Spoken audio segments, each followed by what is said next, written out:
Billionaire's son slaps black waitress for spilling water. When dad finds out, he does the unthinkable. What if a single unintentional mistake, spilling water on the wrong person, could set off a chain of events that would shake the foundations of power, privilege, and personal growth? Sierra Daniels was no stranger to exhaustion. At 27, her life was a delicate balancing act. 12-hour shifts at La Belle Étoile, a high-end restaurant in the heart of the city's wealthiest district, followed by late-night study sessions for her online business degree. Every aching step, every forced smile, was for Malik, her 8-year-old son. Malik was her North Star, a boy with a mind sharp enough to build model bridges out of popsicle sticks and dream of engineering marvels. His bedroom walls were plastered with sketches of suspension bridges and solar-powered cars, each one a testament to his boundless ambition. Sierra's only goal was to give him the life she never had. La Belle Étoile was a glittering cage. The restaurant's crystal chandeliers and velvet drapes screamed opulence, but for Sierra, it was a battlefield. She was one of 3 black waitstaff in a sea of white faces, and the subtle slights stung as much as the overt ones. A patron's raised eyebrow when she refilled their wine. A muttered, "You people," when she misheard an order. She swallowed it all, her smile a shield, her mantra simple: keep your head down. Keep moving forward. Tonight was no different. The dining room buzzed with the city's elite, hedge fund managers, tech moguls, and old money families. Sierra's feet ached in her worn black flats, but she moved with grace, balancing a tray of water pitchers and entrees. Her manager, Claire, a wiry woman with a permanent frown, watched her like a hawk. One mistake could cost Sierra her job, and she couldn't afford that, not with Malik's school fees looming. Across the room, Vincent Blake held court at the best table. At 52, he was a titan of industry, his tech empire built on ruthless acquisitions and a knack for staying ahead of the curve. His sharp gray suit and silver hair commanded attention, but his eyes were on his son, Alex, who slouched in his chair, scrolling on his phone. Alex, 16, was a carbon copy of Vincent's arrogance but none of his discipline. He wore his privilege like a badge, his designer sneakers scuffing the polished floor. Vincent barely noticed. He was too busy charming the couple across from him, his laugh booming over the table. Sierra approached their table, her tray wobbling slightly as she navigated a tight corner. She set down Vincent's steak, then Alex's salmon, her hands steady despite the weight. As she reached for the water pitcher, her foot caught on a chair leg. A small splash of water arced through the air, landing on Alex's lap. The room didn't stop. Not yet. But Alex's head snapped up, his face twisting with rage. "What the hell?" he spat, shoving his chair back. Before Sierra could apologize, his hand flew up, striking her cheek with a sharp slap. The sound cut through the restaurant like a gunshot. Silence fell. Every eye turned to Sierra, who stood frozen, her tray clattering to the floor. Her cheek burned, but the humiliation was worse, a searing, suffocating weight. She wanted to scream, to run, but her legs wouldn't move. Malik's face flashed in her mind. "Keep your head down." Vincent's laughter died mid-breath. He stared at his son, then at Sierra, whose eyes glistened with unshed tears. The other patrons whispered, their forks poised in midair. Claire rushed over, her face pale. "Sierra, are you okay?" she hissed, more concerned with the scene than Sierra's pain. "I'm fine," Sierra whispered, her voice trembling. She bent to pick up the tray, her hands shaking. Alex smirked, wiping his pants with a napkin. "Clumsy," he muttered, loud enough for the table to hear. Vincent cleared his throat, his face a mask of discomfort. "It was an accident," he said, his voice smooth but firm. "Alex didn't mean it. Let's not make a scene." He slid $100 bill across the table toward Sierra, as if money could erase the sting on her cheek. Sierra's jaw tightened. She left the bill untouched and walked away, her head high despite the tears threatening to spill. In the kitchen, she leaned against the wall, her breath ragged.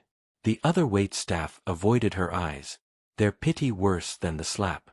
She wanted to quit, to walk out and never come back, but Malik's dreams anchored her. She couldn't afford to break. Vincent Blake wasn't a man who felt guilt often.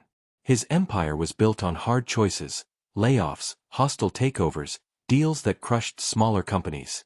But as he drove home that night, Sierra's face haunted him. Not her pain, not yet, that would come later. What gnawed at him was the way the other patrons had looked at him, their whispers cutting through his carefully curated image. Vincent Blake, the untouchable billionaire, had a son who slapped waitresses. The optics were disastrous. At their sprawling penthouse, Vincent confronted Alex. "What the hell were you thinking?" he demanded, his voice low but lethal. Alex shrugged, sprawled on a leather couch, his phone glowing in his hand. "She spilled water on me. She's lucky I didn't do worse." Vincent's blood ran cold. He saw himself in Alex, the arrogance, the certainty that the world bent to his will. But where Vincent had channeled that into ambition, Alex wielded it like a weapon. "You don't touch people," Vincent said, his voice shaking. "Do you understand what this could do to us? To me?" Alex rolled his eyes. "Relax, Dad. She's just a waitress. No one cares." Vincent's hand twitched, but he didn't strike. He'd never hit Alex, though he'd wanted to more times than he cared to admit. Instead, he turned away, his mind racing. He needed to fix this, not for Sierra, not yet, but for the Blake name. The next morning, Sierra's phone rang as she helped Malik with his math homework. The number was unfamiliar, but the voice on the other end was unmistakable. "Ms. Daniels, this is Vincent Blake. I owe you an apology for my son's behavior last night." Sierra froze, her grip tightening on the phone. Malik looked up, curious, but she waved him back to his workbook. "What do you want?" she asked, her voice guarded. Vincent's tone was measured, almost rehearsed. "I'd like to make this right. I'm offering a full scholarship for your son's education at the Sterling Academy for Engineering. It's the best program in the country for young students like him." Sierra's breath caught. Sterling was Malik's dream, a school for prodigies, with tuition far beyond her reach. But suspicion coiled in her gut. "Why?" she asked. "Why are you doing this?" Vincent hesitated. "Because it's the right thing to do," he said, but even he didn't fully believe it. The truth was Messier. He saw an opportunity to control the narrative, to turn a scandal into a story of generosity. But as he spoke to Sierra, her quiet strength unnerved him. She wasn't just a waitress. She was a mother, a fighter, someone who'd endured more than he could imagine. Sierra hung up, her mind reeling. The scholarship was a lifeline, but it came with strings. She didn't trust Vincent, not yet. Men like him didn't give without expecting something in return. But for Malik, she'd play their game, at least for now. Vincent didn't stop at the scholarship. Over the next week, he invited Sierra to his office, a sleek tower overlooking the city. She arrived in her best dress, her nerves frayed but her resolve ironclad. Vincent's office was a shrine to his success. Glass walls, modern art, a desk that probably cost more than her annual rent. He stood when she entered, his smile disarming but calculated. "I want to do more than just pay for Malik's school," he said. "I want to mentor you. Help you finish your degree, start a business, whatever you want. You're smart, Sierra. I can see it. Let me open some doors." Sierra's eyes narrowed. "Why me? Why now?"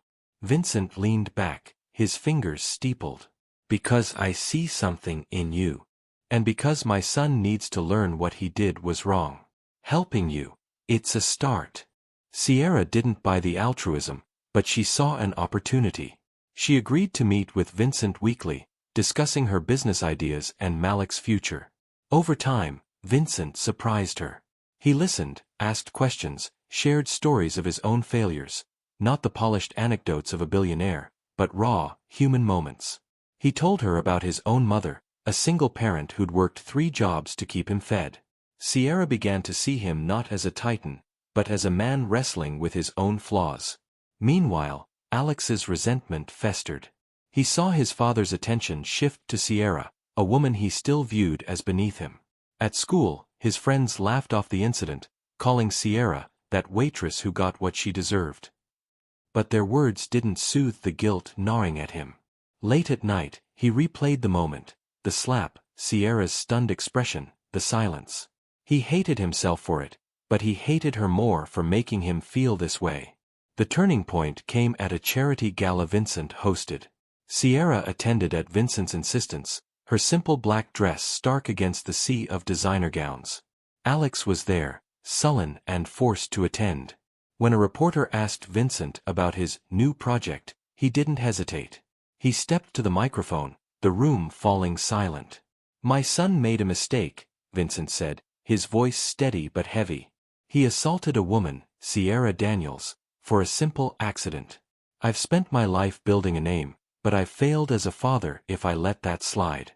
Alex will face consequences. And I'm committed to making this right, not just for Sierra, but for everyone we've overlooked." The room erupted in murmurs. Alex's face burned, his fists clenched. Sierra stood frozen, her heart pounding. Vincent's words weren't just an apology, they were a public reckoning.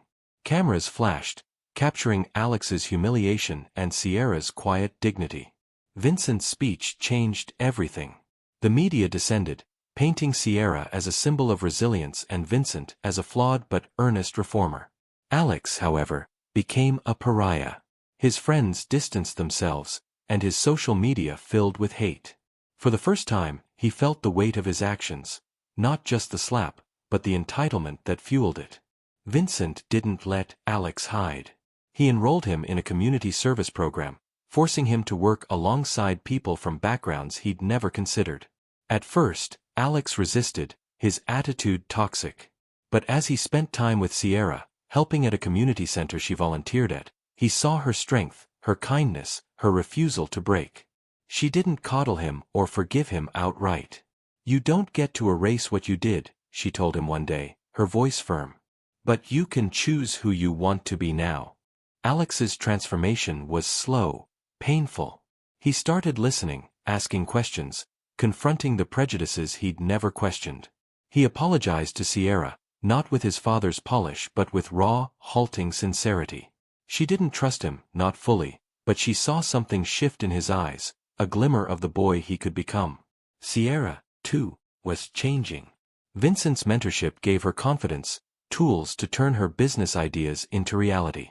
She launched a small catering company, using her savings and Vincent's connections. Malik thrived at Sterling, his teachers praising his ingenuity. But Sierra's biggest growth was internal. She stopped keeping her head down. She spoke up, at work, in meetings with Vincent, in her community. The slap had broken something in her, but it had also set her free.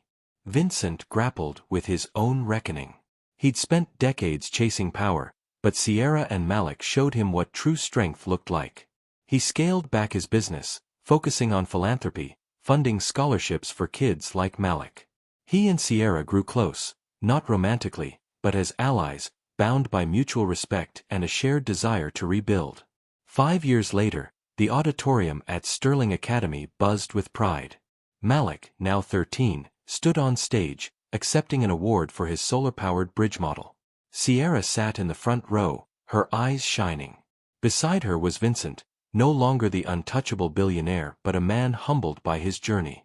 Alex was there too, older, quieter, his arrogance replaced by a hard-won humility. He'd spent the last years volunteering, studying, unlearning the privilege that had defined him. He wasn't perfect, but he was trying. As Malik spoke, his voice clear and confident, Sierra felt a weight lift.